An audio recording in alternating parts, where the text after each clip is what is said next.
संभव।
आप लोग क्या कर रहे हो?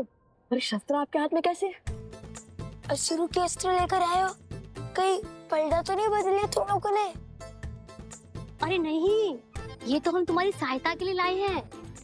जिन असुरों को तुमने मारा था उनके हाथों से।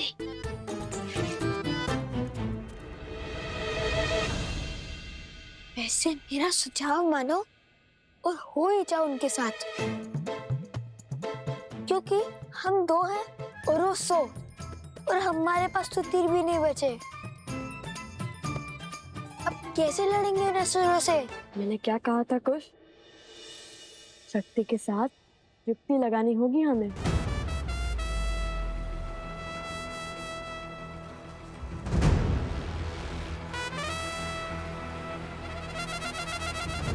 कब तक छिपते रहोगे बालको?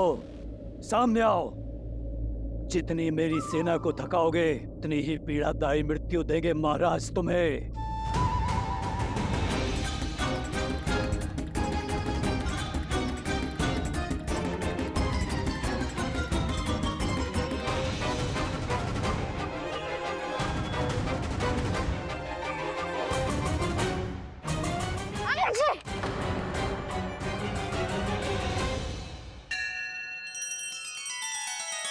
श्री रामचंद्र कृपालु भजु मन हरण भव भय दारुणम। नव कंज लोचन कंज मुख कर कंज पद कंजारुणम।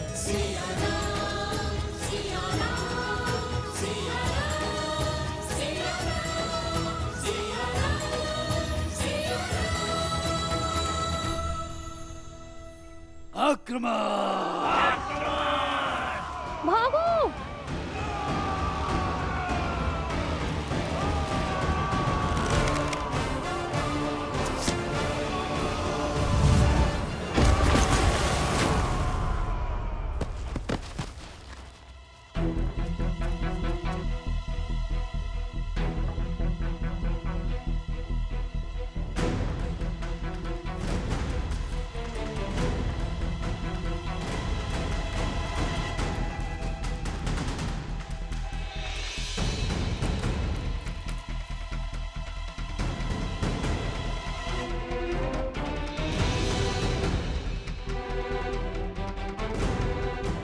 कुश, मिल गई युक्ति।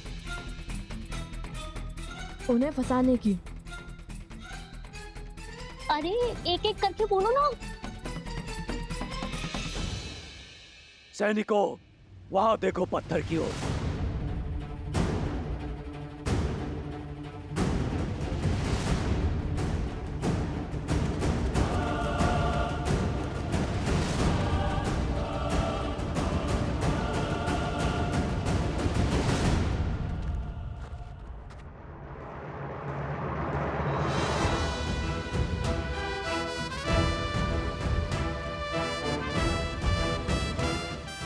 आज तो इन्हीं के शस्त्र से इन्हें ही ध्वस्त करेंगे। सज्ज हो? 100%। चलो।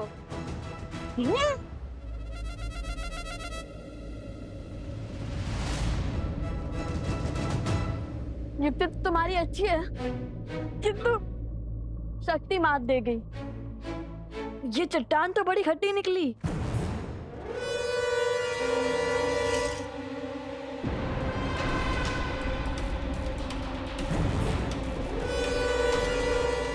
वहां उस चट्टान के पीछे जाओ।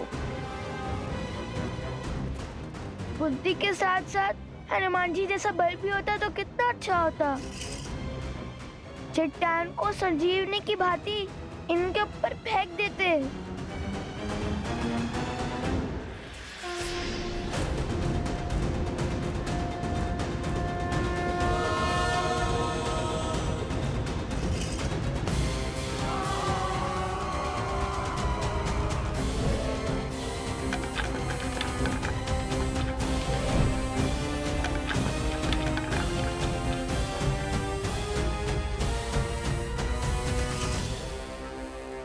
उन दोनों को लाओ, उन सबको बाद में देखेंगे।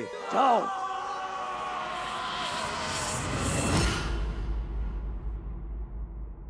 संजीवनी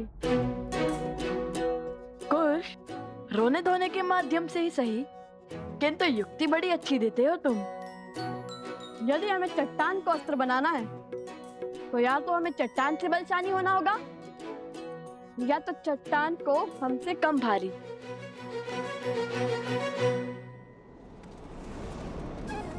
जिस राम नाम से सागर पर पत्थर तैर गए, उस राम नाम से ये क्यों नहीं तैर सकता? जैसे समुद्र देव ने राम सेतु बनाने के लिए श्री राम की सहायता की थी, वैसे हमारी माता को बचाने के लिए वायु देवी अवश्य हमारी सहायता करेंगी। अवश्य।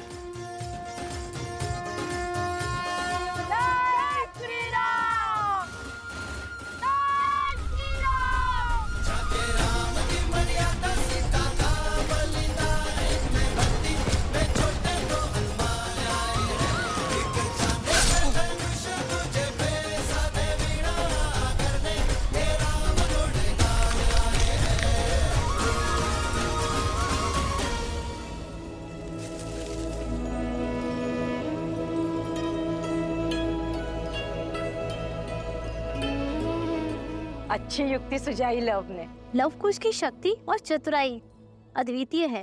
माता, माता,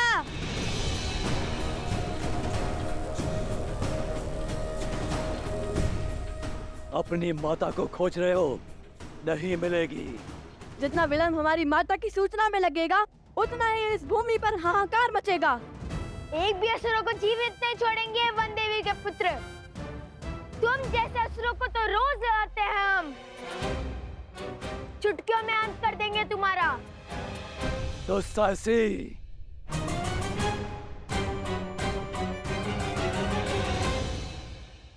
भागो। कब तक भागोगे और कहां तक भागोगे? वो तो हमें भी ज्ञात नहीं। चलो।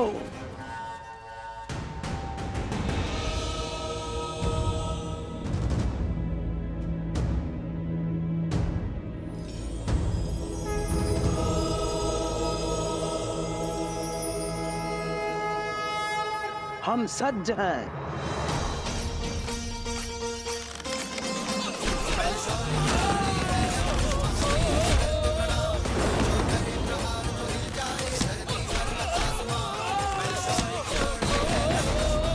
मुट्ठी मुट्ठी भर ऐश्वर्य शेष है तुम्हारे पास। ये क्या कह रहे थे? जितना थकोगे उतनी ही पीड़ादायी मृत्यु दोगे।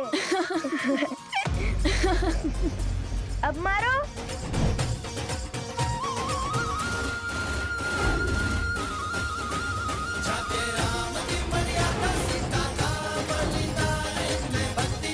अब करो मेरी सेना का सामना।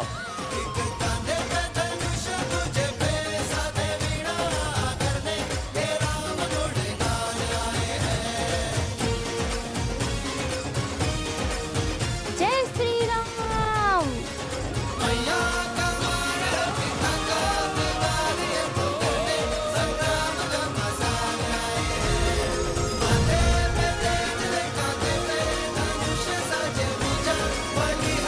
भैया, अद्भुत युक्ति थी आपकी, इन सबको एक साथ फंसाने की।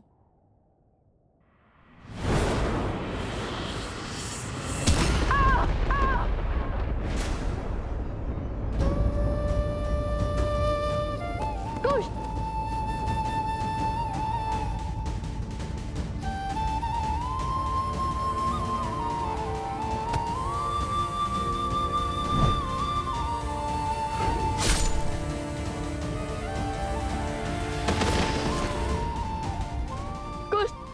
कुछ क्या हुआ तुम्हें? आंखें खोलो। कुछ क्या हुआ तुम्हें? कुछ आंखें खोलो। कुश कुश आंखें खोलो। कुछ आंखें खोलो। कुछ आंखें खोलो। कुछ कुछ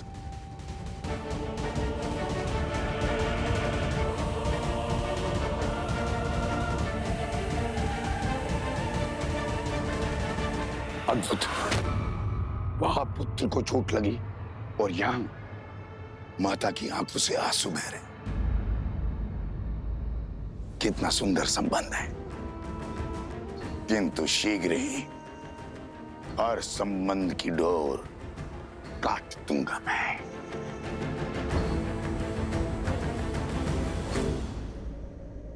नदी में जल नहीं है और बिना जल महाराज मकरासुर का बचना संभव है।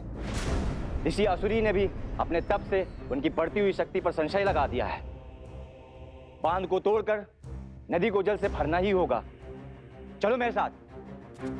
रुको सेनापति, स्थिति को अपने हाथ में लेने का समय आ गया है। एक बालक तो मूर्छित हो गया है, अब घड़ी है दूसरे पर प्रहार करने की। दोनों को एक साथ हराना असंभव है, किंतु एक एक करके मारना संभव है। यदि तुमने मेरा कार्य किया तो जिस सत्ता का वचन मैंने तुम्हारे महाराज को दिया है वो तुम्हारी होगी। मेरी?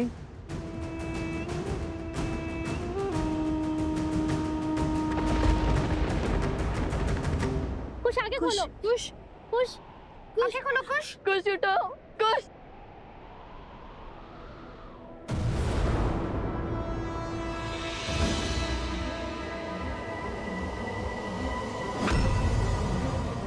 लगता है असुर आ गए। कुछ उठो। उठो उठो लो यहाँ से। नहीं, मैं कहीं नहीं जाऊंगा।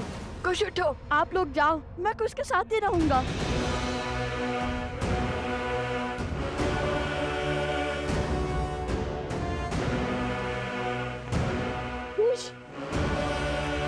कुछ उठो।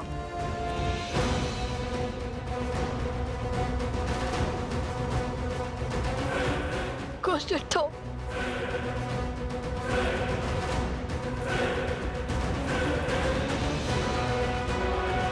अब आएगा आनंद।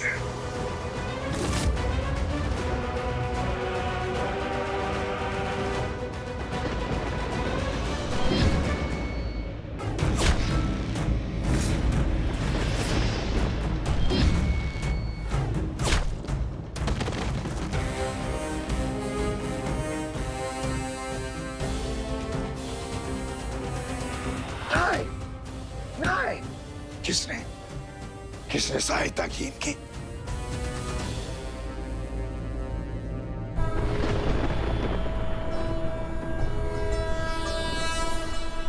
जनको मिथिलाधीशः सधर्मात्मा महेश्वरः ज्ञानी च तपसायु सावधान। धीरः शौर्य समन्वितः दिव्य ज्ञान विभूषितः सिद्धि संपन्न एव च विदेहेश सदुर्लभो लोकेष्वपि सुदुर्लभः।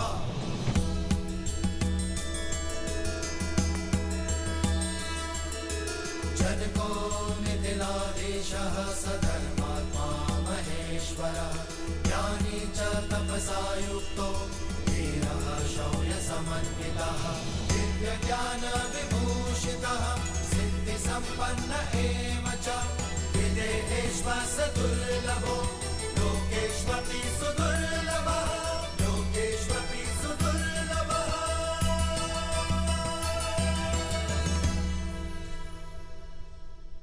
मकरासुर उठो।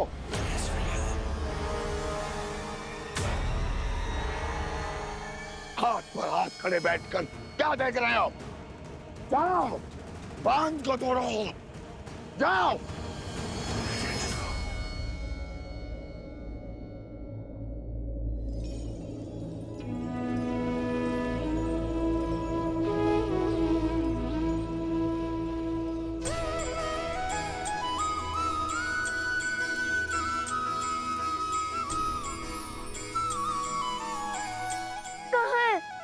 कहाँ है वो दुष्ट? मैं उसका अंत करने ही वाला था। क्यों उठाया मुझे? कुश, धन्यवाद भद्र। आपने मेरे छोटे भाई को जीवन दान दिया है। कौन है आप? मैं यहाँ पास के एक छोटे से राज्य का महाराज हूं, किंतु तुम दोनों बालक अत्यंत वीर और उत्कृष्ट योद्धा हो। तुम्हारे बल और तुम्हारी बुद्धि को देख मैं अत्यंत प्रभावित हुआ। कौन हो तुम दोनों? हम लव कुश है। लव और कुश? वन देवी के पुत्र और भगवान वाल्मीकि के शिष्य हैं हम। एक दुष्ट राक्षस मकरासुर ने हमारी माता को अपने पास बांध लिया है। बस अपनी माता और इस क्षेत्र को उस राक्षस के बंधन से छुड़ाने का प्रयास कर रहे हैं हम।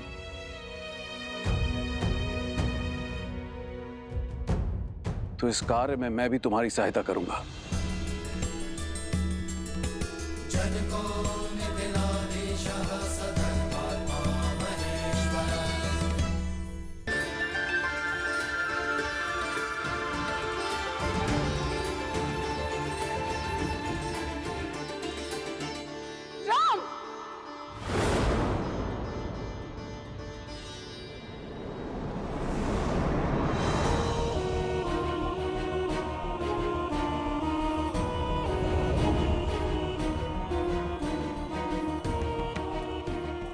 राम, मर्यादा की मूरत, धर्म का अर्थ, सत्य का सूरज।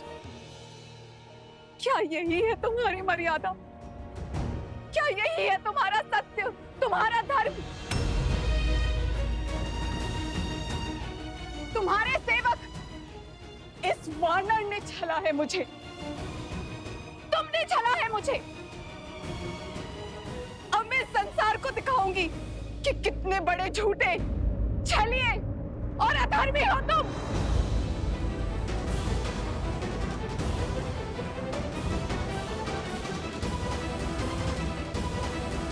पीछे ही आ रही थी, आती ही होगी। महाराज हैं, किंतु है वृद्ध। इन्हें ले जाना उचित होगा या नहीं?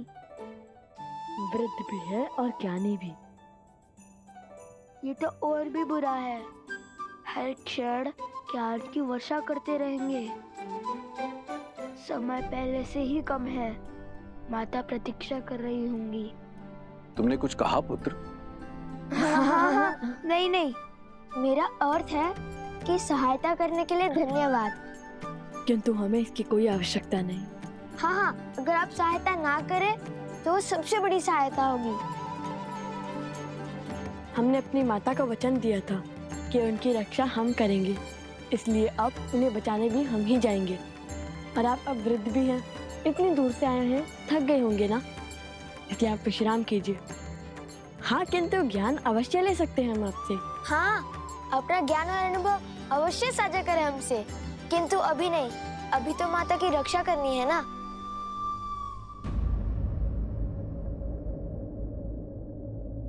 तुम दोनों मेरे नवासों के आयु के हो पुत्र, किंतु तुम्हारा ज्ञान और तुम्हारे संस्कार तुम दोनों को एक साधु और शासक का अद्भुत संगम बनाता है।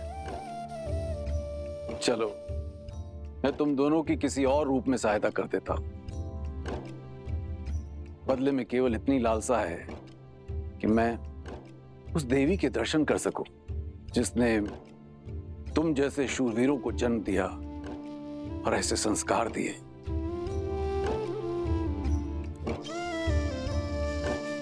अवश्य। किंतु तुम दोनों ने अपने पिता का परिचय नहीं दिया।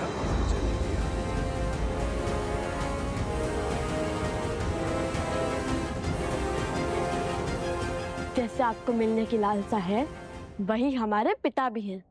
अर्थात हमारी माता ही हमारे पिता भी हैं।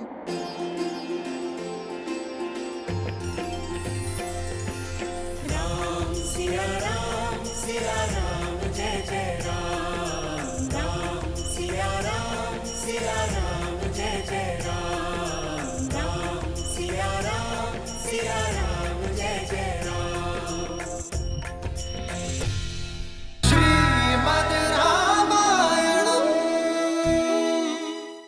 को दिखाऊंगी कि कितने बड़े झूठे, छलिए और अधर्मी हो तुम।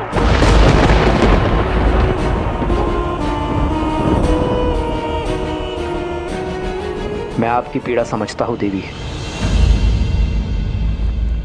और आपसे क्षमा भी मांगता हूं।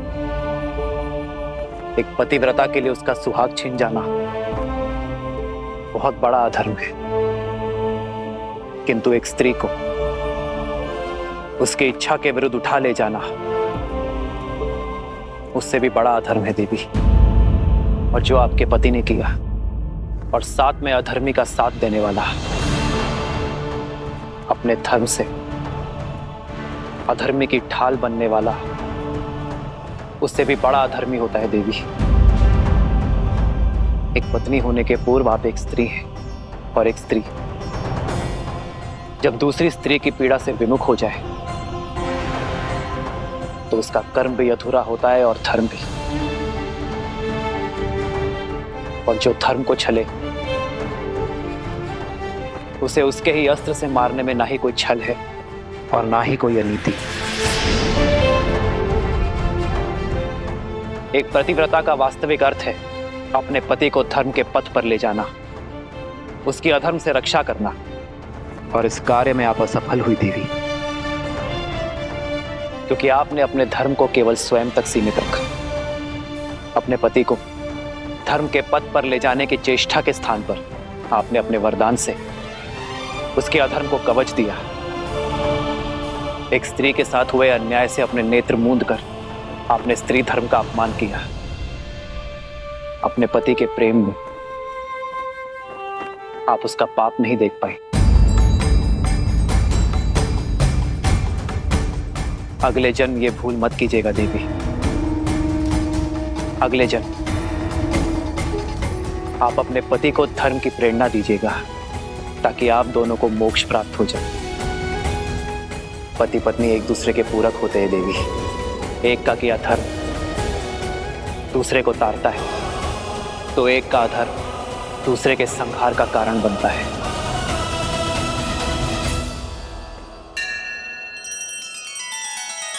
श्री रामचंद्र कृपालु भजु मन हरण भव भय दारुणम।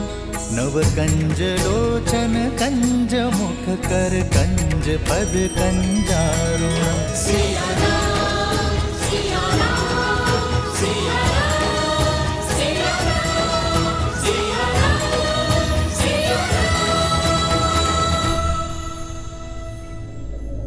रुको।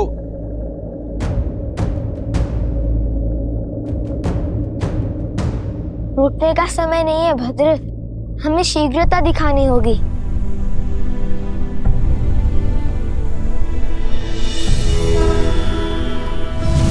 जनको मिथिलाधीशः सधर्मात्मा महेश्वरः। ज्ञानी च तपसा युक्तो धीरः शौर्य समन्वितः। मकरासुर जैसे शक्तिशाली असुर को बिना दिव्यास्त्र के मारना असंभव है। ये नानाद का वान है, भगवान वाल्मीकि के शिष्य, और इतने वीर योद्धा अवश्य ही इस धरा को मकरासुर के आतंक से मुक्त करा देंगे। इसे रखो, ये तुम्हारी रक्षा करेगा।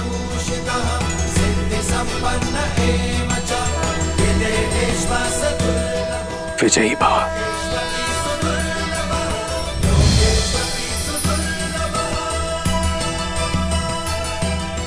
धन्यवाद भद्र।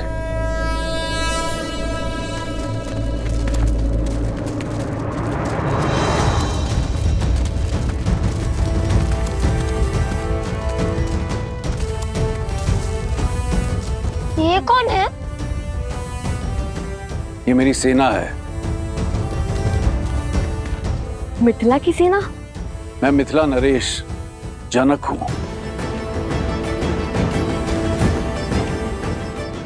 माता सीता के पिता? अयोध्यापति राजा राम के ससुर।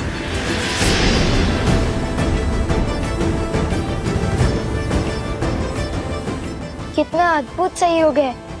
यहाँ आने के मार्ग में अयोध्या का ध्वज दिखा और अब मिथिला नरेश स्वयं प्रकट हो गए।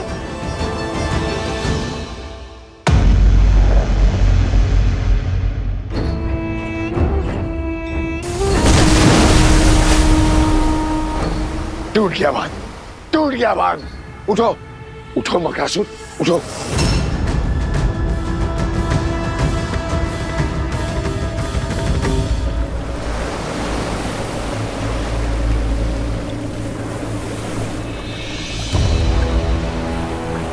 चल, लगता है हमारा बांध टूट गया है।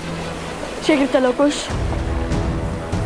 निश्चिंत रहो, बांध तोड़ने वालों को मेरी सेना परास्त कर देगी। तो अपनी माता की रक्षा करें। क्या? धन्यवाद महाराज। आप ये प्रतीक्षा कीजिए, हम अभी आते हैं। तुम वीरों की माता से मिले बिना मैं कहीं नहीं जाऊंगा। अवश्य।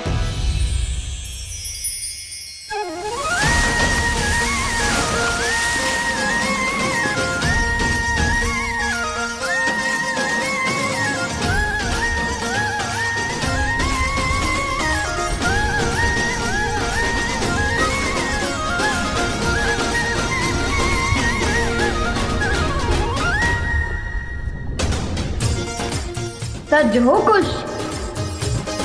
कुछ तो सदा से सच रहने में विश्वास करता है भैया।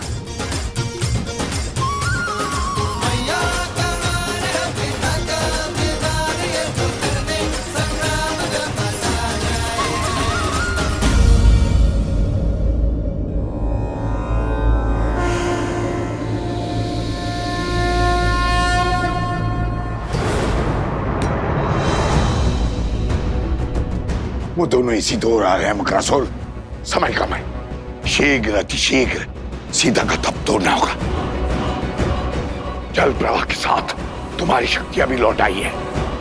यदि उसका तप पूरा हुआ तो धर्म का पलड़ा भारी हो जाएगा। तुम्हारा और हमारा अधर्म अपना तेज खो देगा। फल्गु नदी पुनः शुद्ध हो जाएगी। अब तक तो समझ ही गए होंगे ना कि सीता कोई साधारण स्त्री नहीं है। साधारण हो या असाधारण, मैं इस पर अपनी शक्ति व्यर्थ नहीं करने वाला। आने दो सीता के पुत्रों को। अब संतान की चीख ही माता का तप तोड़ेगी। मेरे लिए गंतव्य महत्वपूर्ण है, मार्ग नहीं। परंतु स्मरण रखना, अहंकार और आवश्यकता से अधिक आत्मविश्वास तो दशानंद रावण को भी ले डूबा था। ये मेरा अहंकार नहीं, मेरा विश्वास है। कोई साधारण शस्त्र मेरे तन को नहीं भेद सकता। इन बालकों की मृत्यु आज निश्चित है। मकरासुर, त्रिलोकपुरी में कुछ अनिष्ट घटा है। मुझे प्रस्थान करना है मकरासुर, किंतु लक्ष्य मत चूकना। राक्षस कुल का भविष्य तुम्हारे हाथ में है।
कितना मायावी स्थान है ये।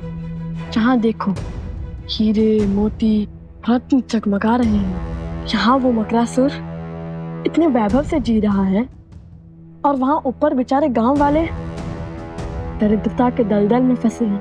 नीचे वाले भी धनवान हैं, बुद्धिमान नहीं। इतनी सरलता से महल का मार्ग खोज लिया हमने।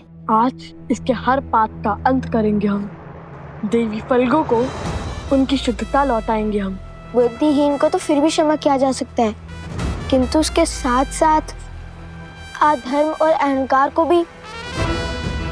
मुझे तो रावण पुत्र अक्षय कुमार का स्मरण हो गया। हमारी भांति हनुमान जी को भी उस अधर्मी का अंत करना पड़ा। आज तो नहीं छोड़ेंगे उस दुष्ट राक्षस को।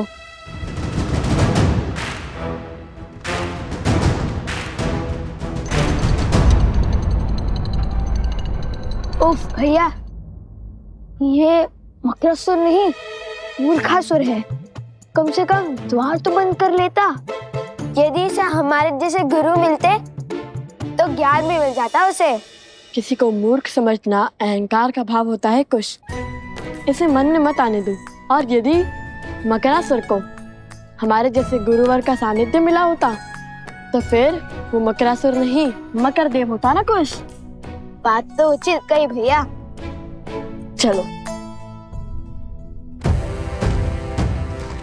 सावधान रहना कुश, यह हमारे शत्रुओं का बिछाया हुआ कोई जाल भी हो सकता है।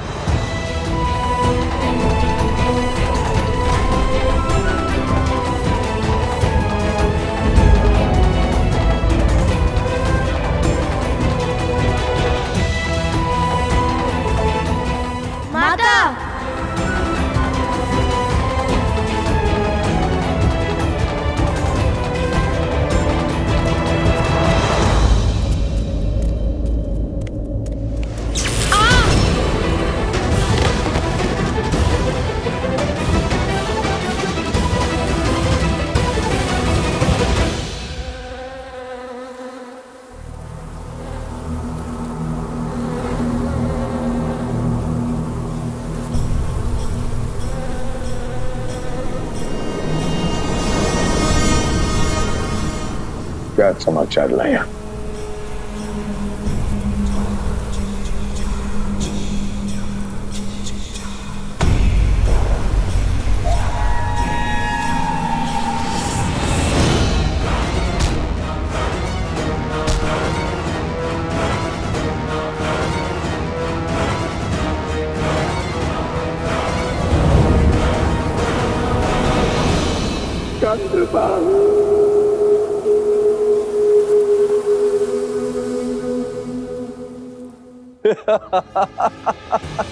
ये मकरासुर का पाश है। यहां से बचना असंभव है बालकों। ये भाव ही है जो मानव की बुद्धि नीम जाते। अपनी माता की स्थिति देख मेरे जाल में फंस गए तुम। विवेक हार गए तुम।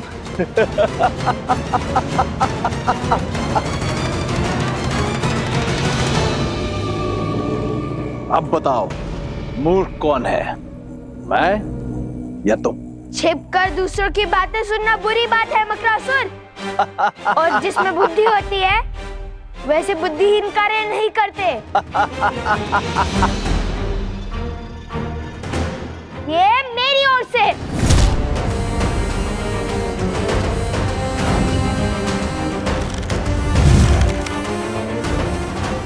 मूर्ख तुम हो क्योंकि तुमने अधर्म का मार्ग चुना है। यदि बुद्धिमान होते तो अधर्म का मार्ग नहीं श्री राम का नाम चुनते।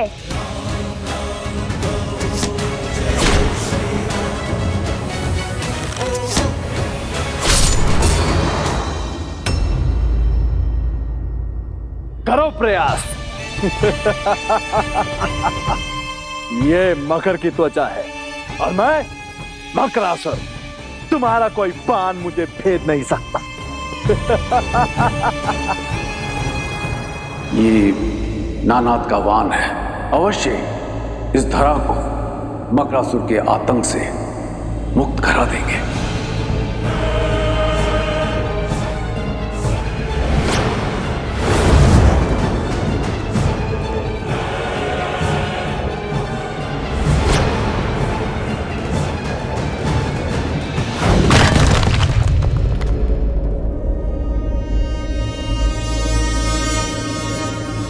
दिव्यास्त्र खोजो कुछ यहीं कहीं होगा। पता नहीं कहाँ होगा। सत्य कहते हैं लोग, सावधानी हटी दुर्घटना घटी।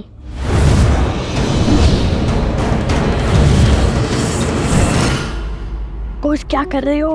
ठीक है, मानता हूँ, अब अधिक सावधान हूँ।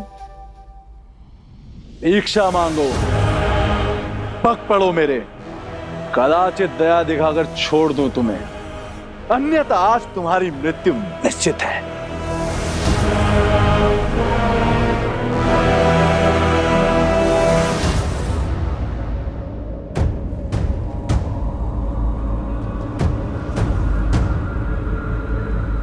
समय तो बीतता जा रहा है।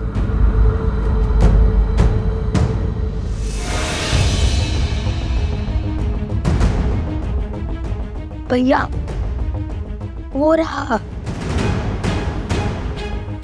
अब वस्त्र उठाइए, मैं इस मूर्ख का ध्यान भटकाता हूँ। सावधान रहना कुश।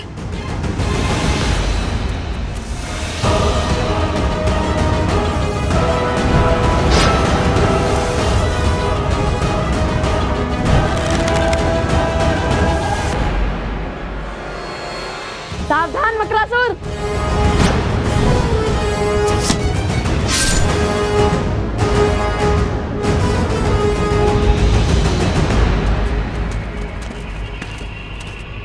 बांध को तोड़ने वाले सभी असुरों को हमने मार गिराया, अब उनमें कोई भी शेष नहीं बचा। बचा है उन असुरों का महाराज नंदन बाण नहीं, असंभव। धर्म के पथ पर चलने वालों के लिए सब संभव है मकरासुर। नियति हमेशा अधर्मी से अपना मुख मोड़ती है, सदा धर्म का साथ देती है, जैसे आज दे रही है। मकरासुर, ये बाण तो भेज सकता है ना? तुम्हारा मकर त्वचा, मृत्यु के लिए सज्ज हो जाओ मकरासुर। बाण चलाइए भैया।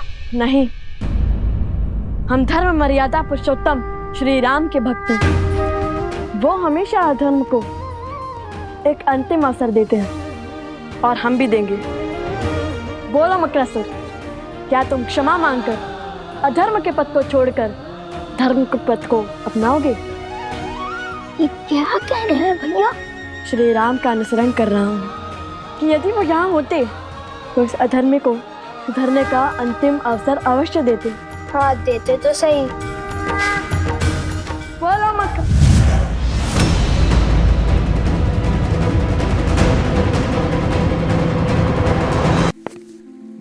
बड़े से बड़े युद्धों में भी धीरज रखने वाले महाराज जनक आज इतने अधीर क्यों?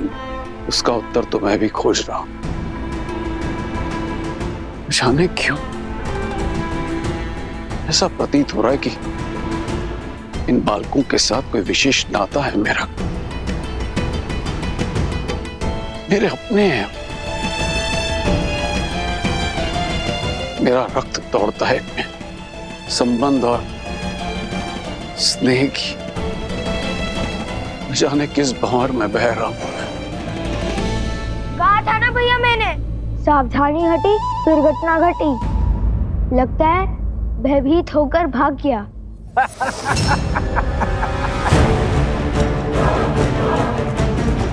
देख क्या रहे हो? चलाओ बाण, मारो मुझे। ये दिव्य अस्त्र अभीत है ना, तो मुझसे पहले इसे तुम्हारी माता के तन को छलनी करना होगा।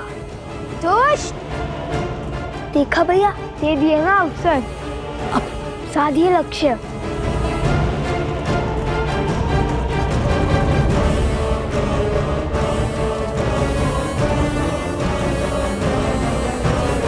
तो माता के पीछे से हट ही नहीं रहा है। तुम माता को हटा देते हैं। हटिए माता। नहीं, माता ने प्रण लिया है कि जब तक उनका तप पूर्ण नहीं होता वे अपना ध्यान नहीं तोड़ेंगे। उन्हें तो इस स्थिति का आभास तक नहीं होगा।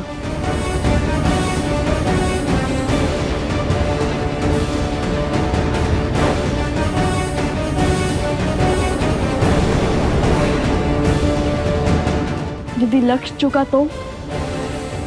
नहीं। हे श्री राम, अब हम क्या करेंगे? अब आप ही हमें मार्ग सिखाइए। शीघ्र ही घायल वानर वीरों की सुध लौट आएगी मित्र। उनसे मिलकर मैं अयोध्या की ओर प्रस्थान करूंगा। मित्र, आपका धन्यवाद। धर्म का साथ देने और मित्रता का धर्म निभाने के लिए कैसा धन्यवाद। हनुमान, कल भोर होते ही हम अयोध्या की ओर कूच करेंगे। जैसी आपकी इच्छा प्रभु।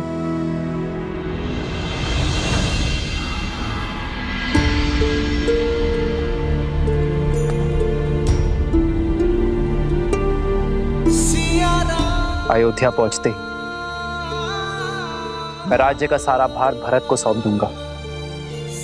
फिर अपने महाराज की आज्ञा और धर्म की बेड़ियों से बंधा भरत अपनी पत्नी के साथ राष्ट्र की उन्नति के लिए अश्वमेध यज्ञ करवाएगा। मैं राजभार से मुक्त होकर अपनी सीता को खोजूंगा।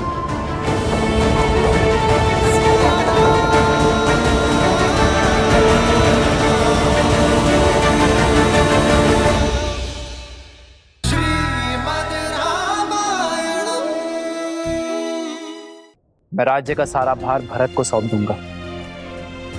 फिर अपने महाराज की आज्ञा और धर्म की बेड़ियों से बंधा भरत अपनी पत्नी के साथ राष्ट्र की उन्नति के लिए अश्वमेध यज्ञ करवाएगा।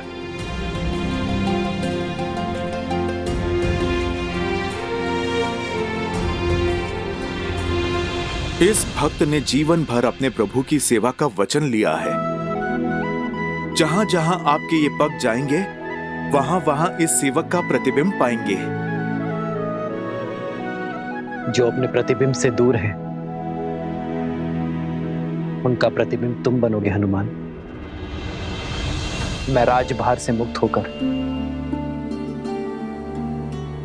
अपनी सीता को खोजूंगा। तब ना पाव में राजधर्म की बेड़ियां होंगी और ना ही प्रजा के उत्थान की।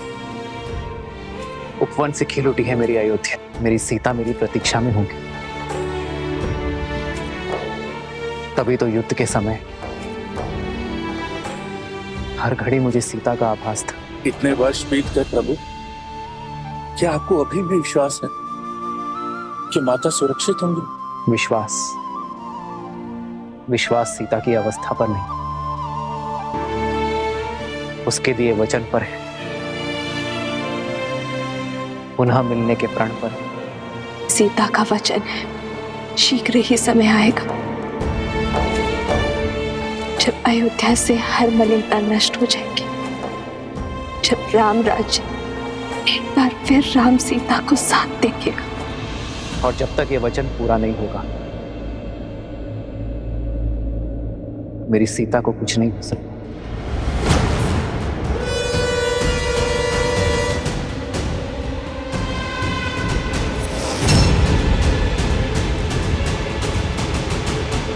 पकड़ो कुश। छोड़ो मुझे, छोड़ो। मारो भैया। छोड़ो, छोड़ो मुझे, छोड़ो।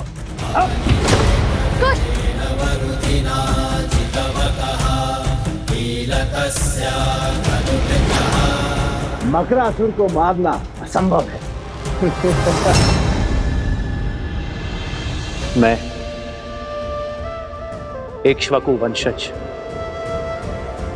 सूर्यवंशी दशरथ पुत्र राम अपने सभी सुकर्मों को जोड़कर, धर्म को जोड़कर ये प्रार्थना करता हूं, मेरी सीता और मेरी संतान की सुरक्षा करें।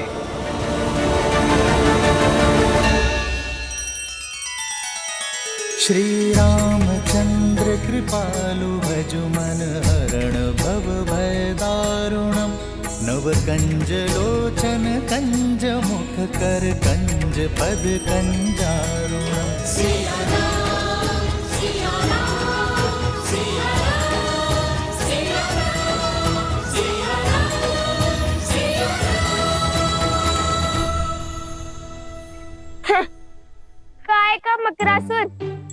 ना भैया, जैसे हमारी माता के पीछे डुबक बैठा है ये केवल मूर्खासुर नहीं, कायरासुर भी है, कायरासुर। उचित कहा कुछ। अरे इससे साहसी तो वो बैल था, इतनी श्रद्धा से लड़ा वो हमसे। अरे उसको पकड़ना तो कितना कठिन हो चुका था। भैया आप उस बैल को छोड़िए, मुझे तो उससे ज्यादा वीर वो घड़े लगते हैं जिन्हें हमें वन में तोड़े थे। मूर्ख बालकों, मुझ जैसे शूरवीर को एक निर्जीव मटके से तोड़ रहे हो। नहीं छोड़ूंगा, नहीं छोड़ूंगा तुम्हें। सुना है कि जल में इसकी शक्ति चरम पर होती है। जल में ऐसी वीरता है तो जल के बाहर कैसी वीरता होगी। अहंकारी अबोध बालकों, अब एक शब्द और कहा तो प्राण ले लूंगा तुम्हारे। अरे मकरासुर की वीरता तुम क्या जानो। क्रोध संसार से पहले खुद को ले लेता है मकरासुर। बाण चलाइए भैया। अरे किंतु इस दिव्यास्त्र का दिव्य मंत्र तो हमें उन्होंने बताया ही नहीं। हे नारायण, मैंने उन बालकों को दिव्यास्त्र तो दिया, किंतु उसका महामंत्र तो दिया ही नहीं।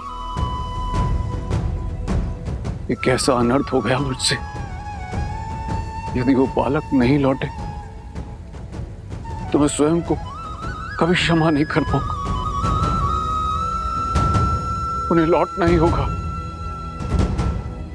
उन्हें लौटना ही होगा। भैया मैंने कहा था ना वो वृद्ध है, अवश्य ही भूल गए होंगे। तो फिर बाण चलाने का सांग ही कर दीजिए, तब तक कोई युक्ति निकाल लेंगे। अस्त्र है और मंत्र नहीं, क्या बात है। लो चलाओ बाण। अब क्या करें? कैसे बचाए माता को? ठीक है, मैं मार देता हूं इसे।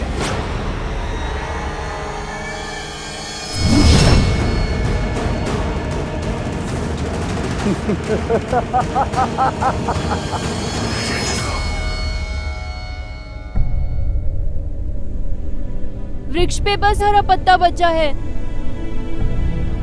लगता है लवकुश मकरासुर से पार नहीं पा सकते। मैं स्वयं जल में जाके उनकी सहायता करता हूँ।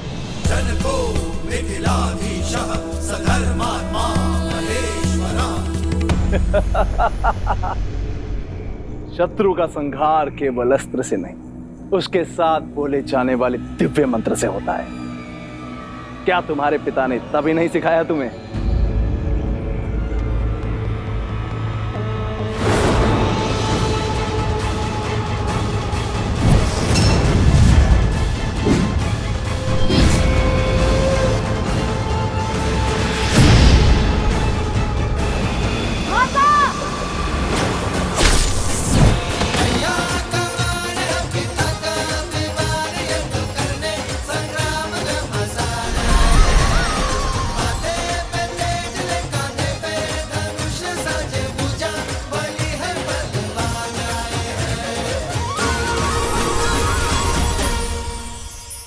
हे माता, मेरा तप समाप्त हुआ, आशीर्वाद दीजिए।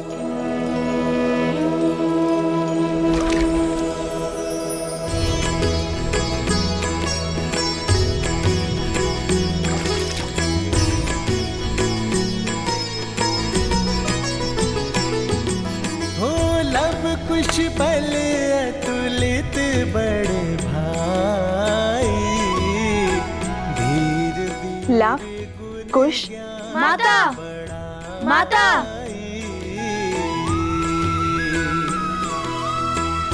मातु पिता सेवक सदा सुभाए, राम सिया और प्रीति बढ़ाए। पिता बिनु नित राम ही ध्यावे, मातु सिया पर छत्र फरावे।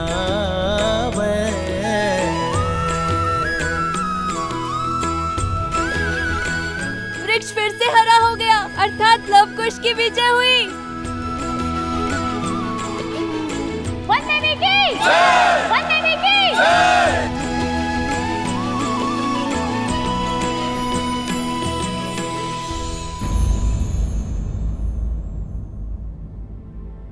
तुम दोनों बताओगे कि जब मैं तप में थी तब क्या क्या हुआ? अरे माता वो भैया, कथा सुनाने में मैं दक्ष हूँ। ये सर मुझे दीजिए भैया। ठीक है, सुनाओ सुनाओ। वैसे भी मैं तो थकान से चूर चूर हो चुका हूँ। तो हुआ ये माता, आपके ध्यान में जाते ही आकाशमार्ग भयंकर संकट आ पड़ा। और वैसे भी आपके पुत्र तो भगवान वाल्मीकि के शिष्य हैं, वो थोड़ी ना संकट से घबराते हैं।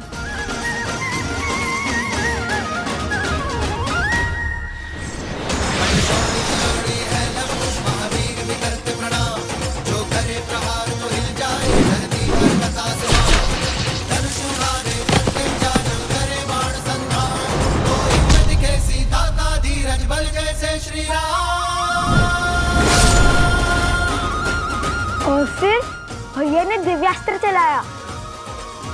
भैया, आपको तो दिव्यास्त्र का मंत्र याद ही नहीं था ना? फिर आपने दिव्यास्त्र का उपयोग कैसे किया? जिनका नाम जपने से सारे कार्य संपन्न हो जाते हैं, जिनकी भक्ति से भव सागर भी तर जाते हैं, जिनके नाम में तीनों लोक समाया है, हर तप हर जप समाया है, जिनके नाम से बड़ा ना कोई मंत्र न ही तंत्र, उन श्री राम का नाम लेकर मैंने ये दिव्यास्त्र चलाया है। अद्भुत भैया, आपने तो मुझे सोच में डाल दिया था। सुना माता, ऐसे रक्षा की भैया ने आपकी। मैंने नहीं, हम दोनों ने बताया है आपको। बातों बातों में तो मैं आपको वृद्ध के बारे में बताना ही भूल गया, जिसने हमें वो दिव्यास्त्र दिया, मकरासुर का वध करने में सहायता की, जिनके मार्गदर्शन के बिना उन मकरासुर की त्वचा को भेदना असंभव था। किसकी बात कर रहे हो तुम दोनों? मिथिला नरेश महाराज जनक।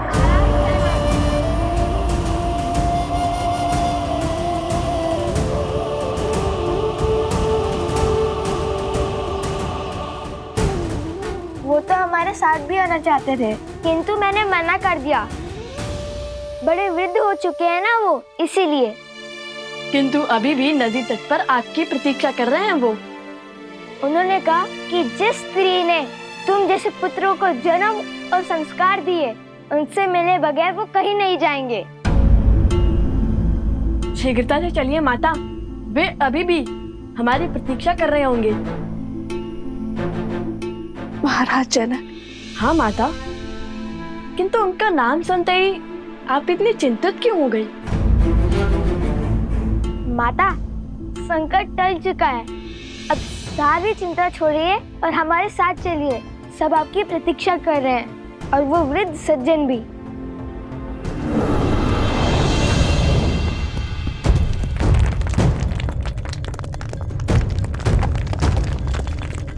ये क्या हो रहा है? लगता है संकट के बादल अभी नहीं छटे हैं। नहीं पुत्र, ये तो धर्म की जीत का नाद है। पाप के अंत के साथ पाप की सत्ता का भी तो अंत होना चाहिए ना। किंतु माता फल्गु हमें निकलने तो देती। लव, कुश, तुम दोनों किस ओर से आए थे? चलो।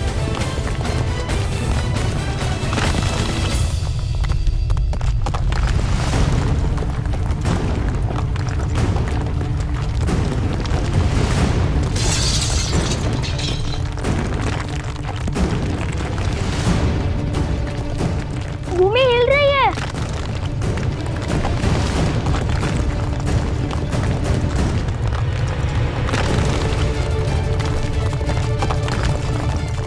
मारे गए।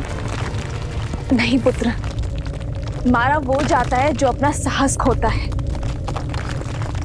हम लोग पूरी आशा के साथ आगे बढ़ेंगे।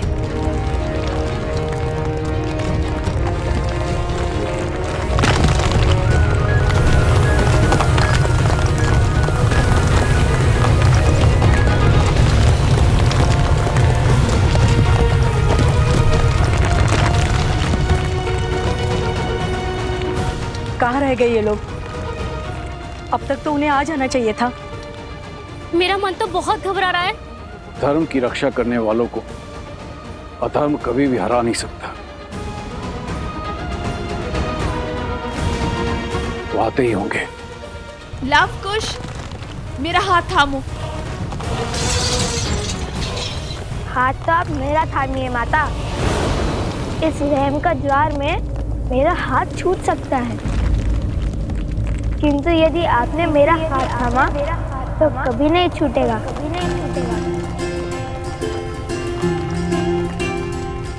माता, आप कुछ का हाथ थामिए और मैं आपका हाथ पकड़ता हूँ।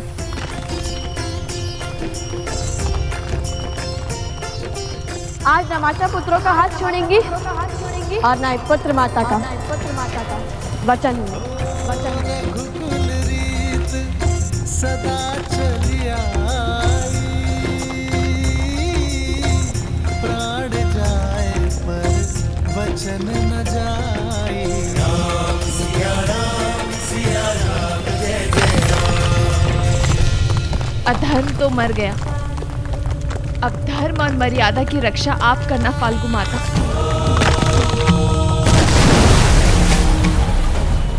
वन देवी, लव, कुश, कहाँ हो सब? लव, कुश, कुश, लव। उस दुष्ट असुर का महल तो ध्वस्त हो रहा है।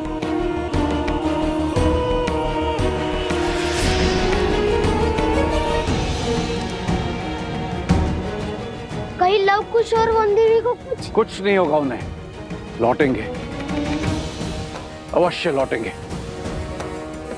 और सुरक्षित लौटेंगे। रात्रि होने को है, प्रतीत होता है हमें उन्हें ढूंढने के लिए सहायता की आवश्यकता पड़ेगी। मैं गांव वालों को लेकर आता हूं। मेरी सेना भी आपके साथ चलेगी। सेनापति, कुछ सैनिक लेके जाइए इनके साथ।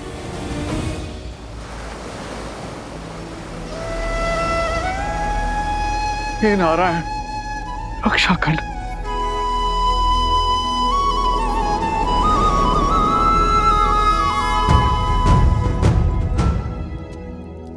प्रभु। हनुमान, कहो कैसे आना हुआ?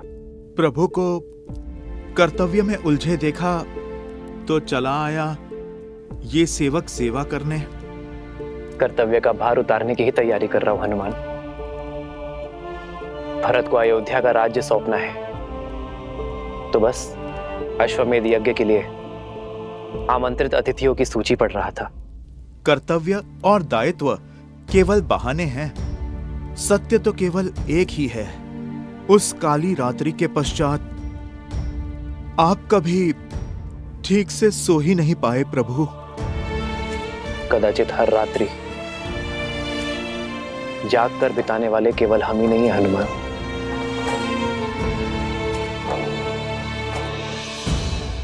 महाराज जनक,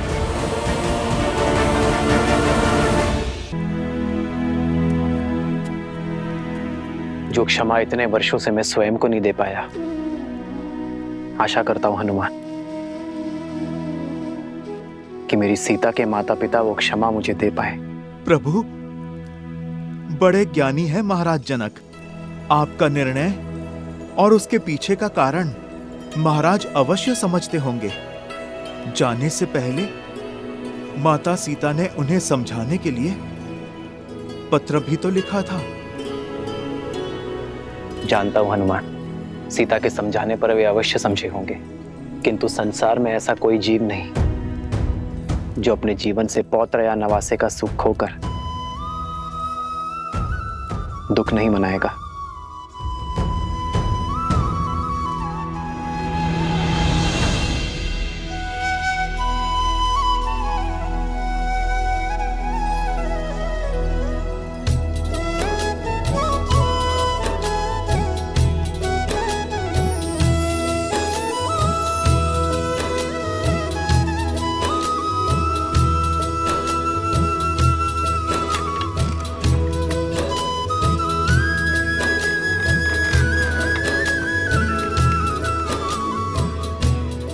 आनंद आ गया।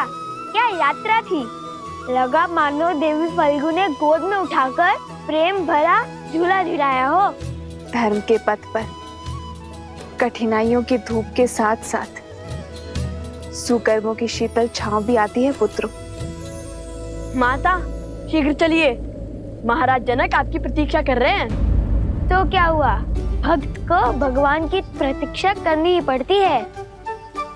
वन देवी है, इतनी सरलता से थोड़ी ही ना जाएंगी कि माता। चले माता। नहीं,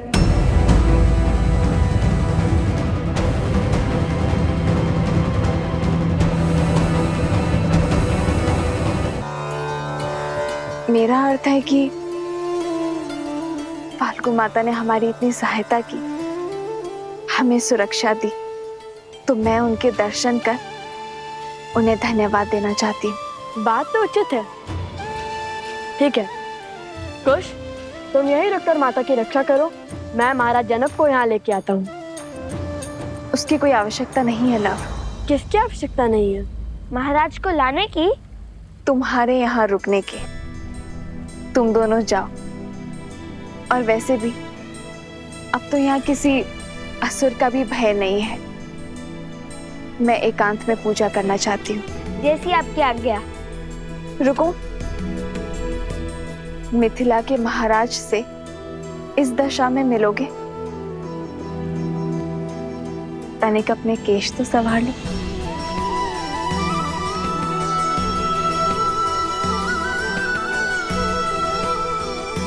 देखो अब कितने सुंदर दिख रहे हो।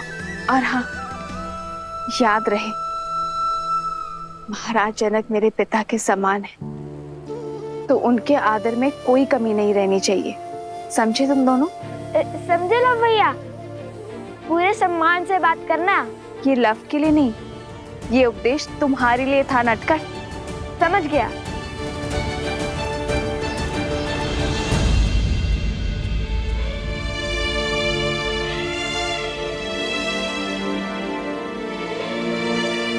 ये कैसे दुविधा में डाल दिया महादेव।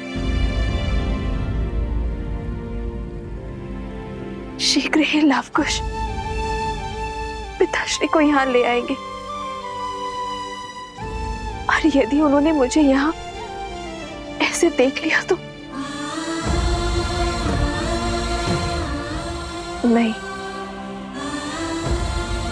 जब तक मेरे पुत्र को उनका नाम अयोध्या में उन्हें सम्मान नहीं मिल जाता, तब तक मैं अपना सत्य किसी को नहीं बता सकती, किसी को भी नहीं।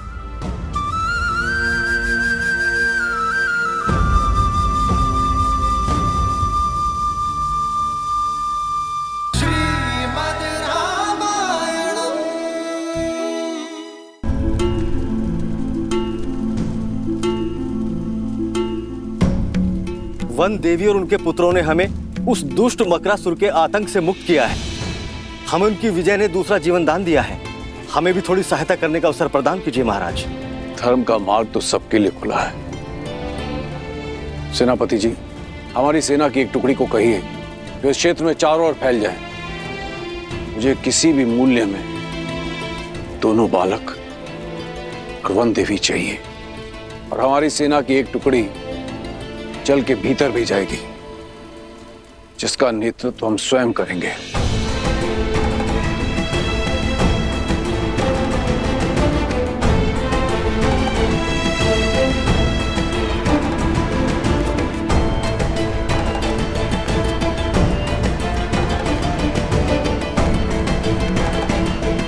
ऋषिवर, मेरा अंतर्मन कहता है कि वो जहां भी होंगे सकुशल होंगे।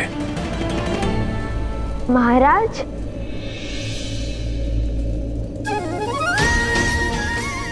महाराज, हम भी कुशल हैं और हमारी माता भी।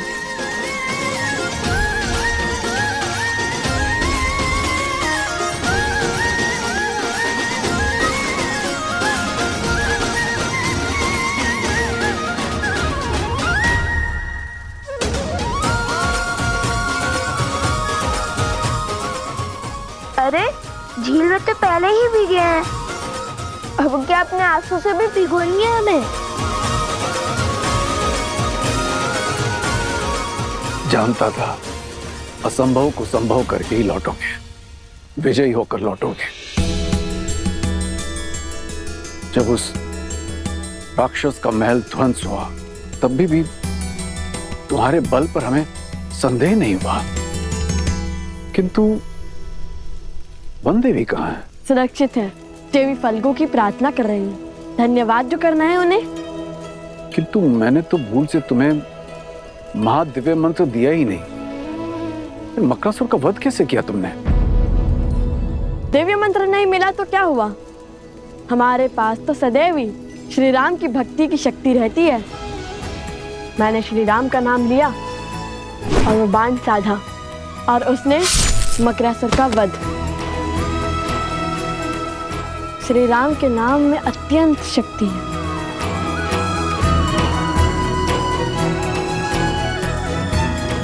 वही शक्ति जो हनुमान जी को राम नाम से मिलती है। ऐसा प्रतीत हो रहा है कि तुम दोनों राम और राम कथा के प्रशंसक हो, भक्त हो उनके। पूरी कथा सुनी है या? सुनी है महाराज, हमें राम कथा का एक एक शब्द कंठस्थ है। हमसे बड़ा राम भक्त इस संसार में कोई दूसरा नहीं है।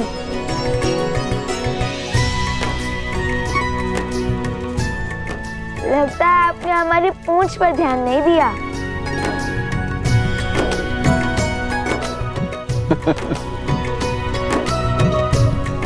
अर्थात सीधा प्रतिस्पर्धा हनुमान जी से है ना?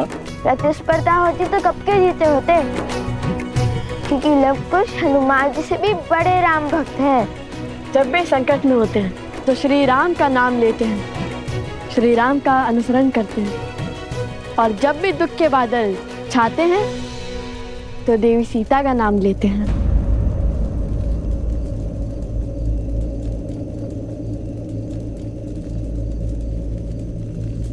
सीता?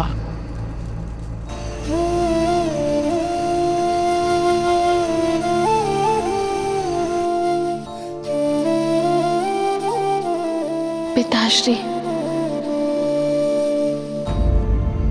समझ गया, पुत्री की स्मृति में दुखी हो गए। माता कहती है कि पुत्री पिता का घर छोड़ पति का संसार बसाती है, इसलिए पिता की प्रिय होती है। किंतु आपकी पुत्री तो पूरी अयोध्या की प्रिय बन गई, श्री राम की अर्धांगिनी बन गई। भला आपको कैसा दुख, कैसी चिंता? आप चिंतित ना हो महाराज, हम शीघ्र ही अयोध्या जाकर श्री राम और देवी सीता को आपकी कुशलता का क्षम पहुंचाएंगे। अयोध्या? हाँ, अयोध्या, आपकी पुत्री का राज्य, उनका घर, जहाँ वो श्री राम के साथ सुख से रहती हैं।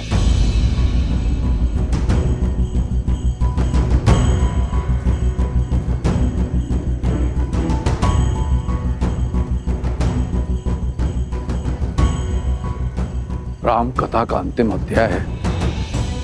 क्या पढ़ाया है तुम्हारे गुरुजी ने? परीक्षा ले रहे हैं हमारी। अंत में राजा राम और महारानी सीता का पट्टाभिषेक होता है और वो सुख से अयोध्या का कार्यभार संभालते हैं। कैसी अभागी हूँ मैं, इतने वर्षों बाद पिताश्री को देख तो सकती हूँ, किंतु उनके समक्ष नहीं जा सकती, उनके चरण स्पर्श नहीं कर सकती, सुख दुख के बोल नहीं बोल सकती, उन्हें उनके नातियों का परिचय नहीं दे सकती।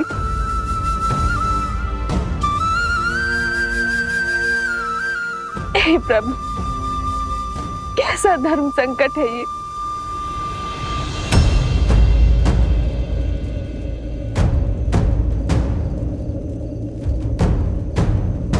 क्या करें आप ऋषि कुमार? हमारी माता ने कहा कि आप उनके पिता समान हैं, तो आप हमारे नाना हुए, और नातियों का उनके नाना से आशीर्वाद लेना उनका धर्म भी है और अधिकार भी। मुझे क्षमा करना पिताश्री, मैंने आपसे अपने नातियों के साथ खेलने का सुख, उनके बालपन में अपनी संतान का बालपन जीने का सुख, उन्हें कथाएं सुनाने का सुख, उनके मुख से नाना शब्द सुनने का सुख, सब छीन लिया।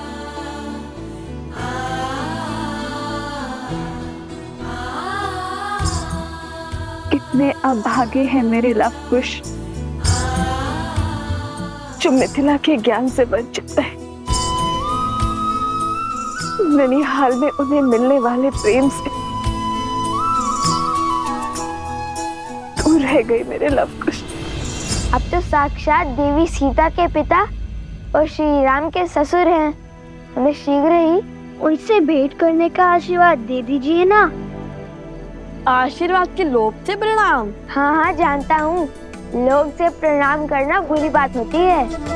किसी के आगे नतमस्तक केवल सम्मान के लिए हुआ जाता है, किंतु मुझे लोभ आशीर्वाद का नहीं, श्री राम और माता सीता से मिलने का है।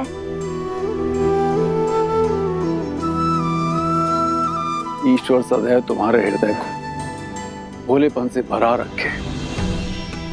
द्वेष और स्वार्थ का मैल तुम्हारे मन को छू भी ना सके, और तुम्हारा नाम इस संसार के सबसे वीर योद्धाओं में सम्मिलित तुम, बिल्कुल तुम्हारे प्रभु, तुम्हारे आदर्श श्री राम की तरह, और तुम्हें शीघ्र ही उनसे मिलने का सौभाग्य प्राप्त। धन्यवाद महाराज। धन्यवाद महाराज। वनवास हो या रावण का पाश, आज तक ईश्वर ने मुझे जो भी दिया मैंने उसे नियति समझकर स्वीकारा। कभी कोई उल्हाना या कभी कुछ नहीं मांगा मैंने, किंतु फाल्गु देवी आज मैं आपसे मांगती हूँ, यदि मैंने आपकी तपस्या सिद्ध की है तो बिना अपने पिता के समक्ष आए उनके चरण छू पाने का सुख दे दीजिए मुझे। दीजिए माता।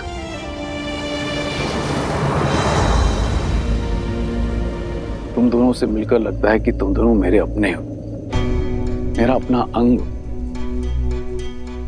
जाने की इच्छा तो नहीं हो रही, किंतु जाना होगा, समय हो चला है। क्या तुम मेरे जाने से पूर्व मुझे अपनी माता से मिलवा सकते हो? मैं उनके दर्शन करना चाहता हूँ। अवश्य, क्यों नहीं। मुझे भी वन देवी के दर्शन करने हैं पुत्र। हाँ हाँ, हमें भी वन देवी के दर्शन करने हैं। आइए माता, इस ओर है। लव, कुश, तुम दोनों जाके वन देवी को ले आओ, तब तक हम कूच की तैयारी करते हैं। कुश, तुम इनके साथ जाओ, मैं माता को लेकर आता हूँ। ठीक है भैया। आइए। अद्भुत युद्ध किया है तुमने कुश। अवश्य तुम्हारे धनुष में कुछ विशेष है। लो, खुद ही देख लो।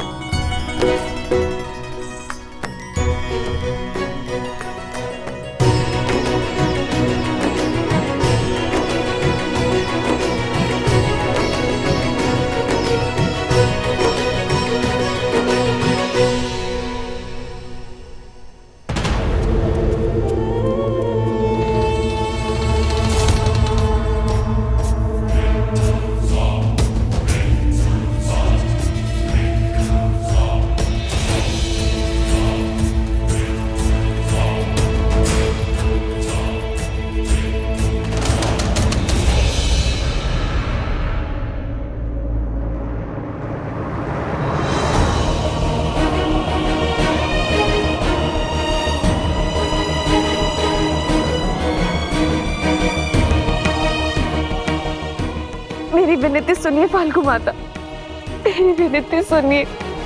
सोमकरण, सोमकरण।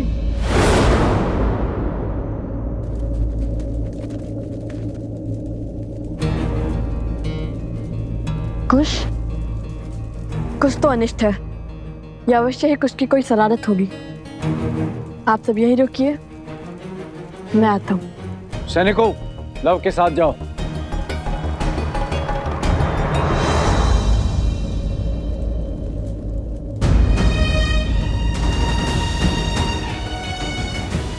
मेरी प्रार्थना स्वीकारिए माँ, मेरी प्रार्थना स्वीकारिए।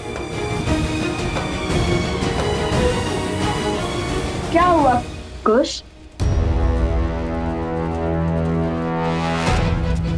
कुश क्या हुआ, बोलो।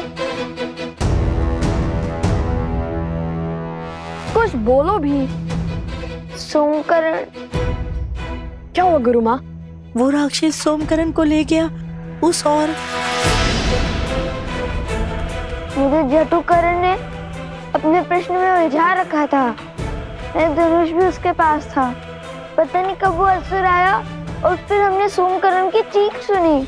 जो भी हुआ ठीक है, किंतु अब शीघ्र हमें उन्हें पकड़ना होगा। चलो कुश। तुम दोनों पहले से चोटिल हो, हम उसे ले आएंगे। नहीं, वो हमारा मित्र है और उसे बचाना भी हमें जाना ही होगा ना। चलो कुश।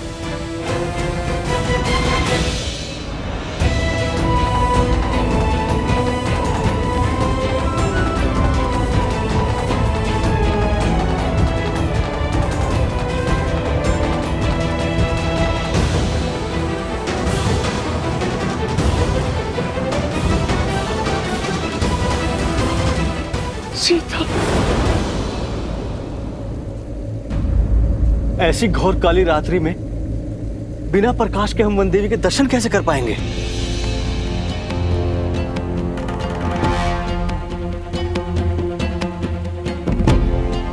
जाओ, वो दीप ले आओ।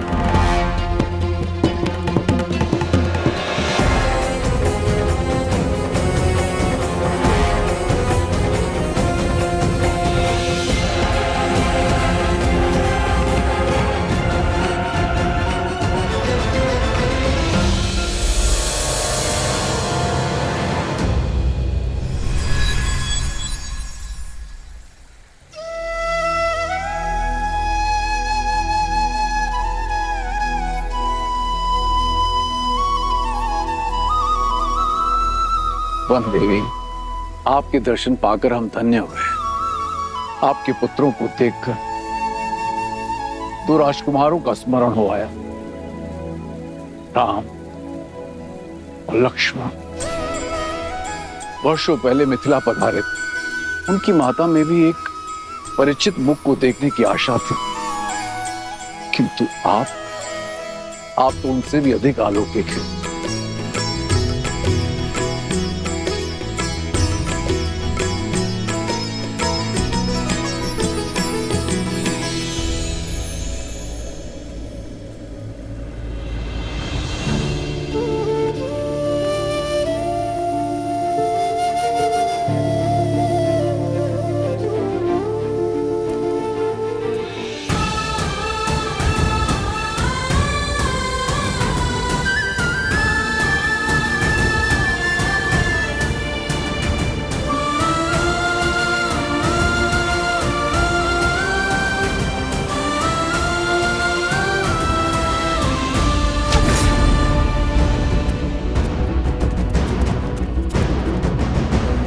उस और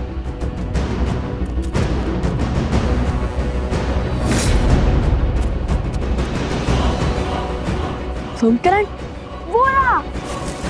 शीघ्रता करो। रुको।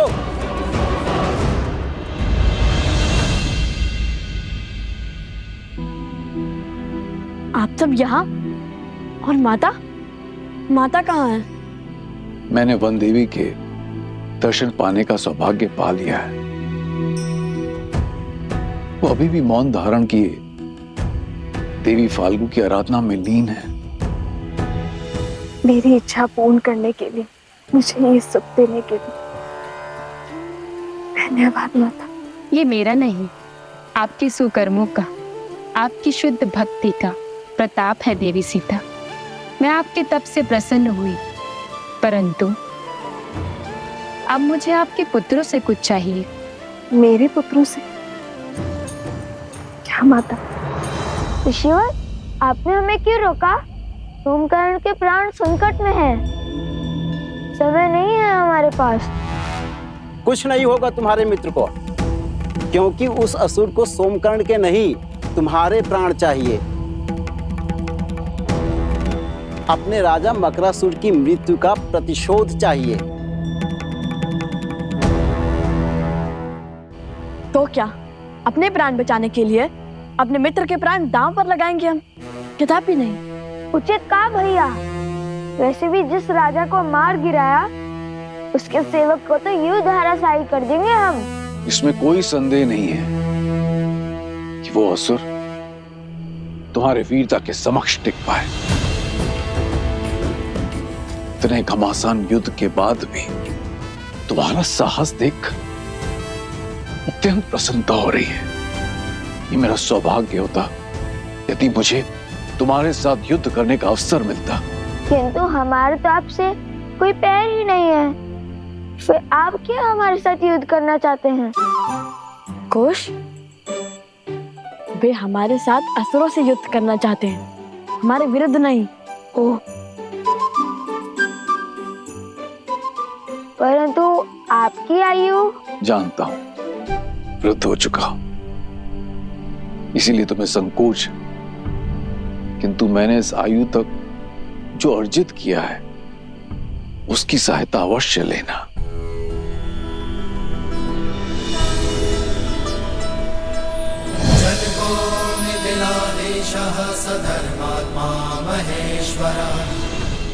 उपहार के रूप में मैं तुम्हें ये देना चाहता हूं। ये तुनीर जो स्वयं भगवान परशुराम ने मुझे दिया था, ये अक्षुत है, अर्थात इसके बाण कभी समाप्त नहीं होते और इनमें दिव्य शक्ति भी है। ये लो पुत्र। नहीं, किंतु ये आपको मिला आशीर्वाद है और ये आपने अर्जित किया है, इसे मैं नहीं ले सकता। परंतु सोमकर्ण को लौटा लाने में तुम्हारी सहायता करना मेरा धर्म है। क्या तुम मुझे मेरे धर्म से वंचित करोगे ऋषि कुमार?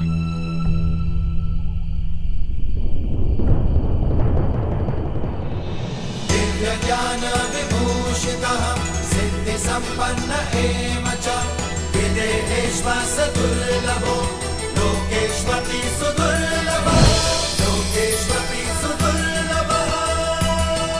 विजयी भव। अब आप जाइए महाराज और हमारे लिए चिंतित ना हो। हाँ, यदि श्री राम ने चाहा तो हम शीघ्र ही ये भेंट लौटाने आएंगे।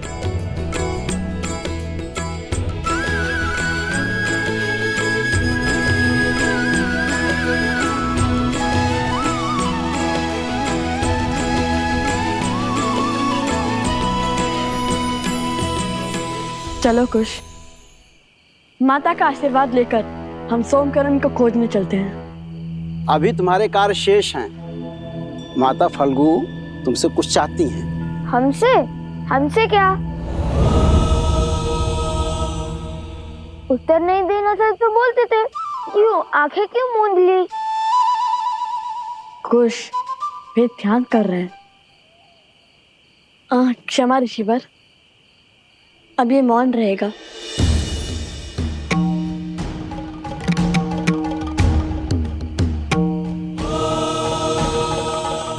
आदेश दे देवी, क्या करना है मेरे पुत्रों को?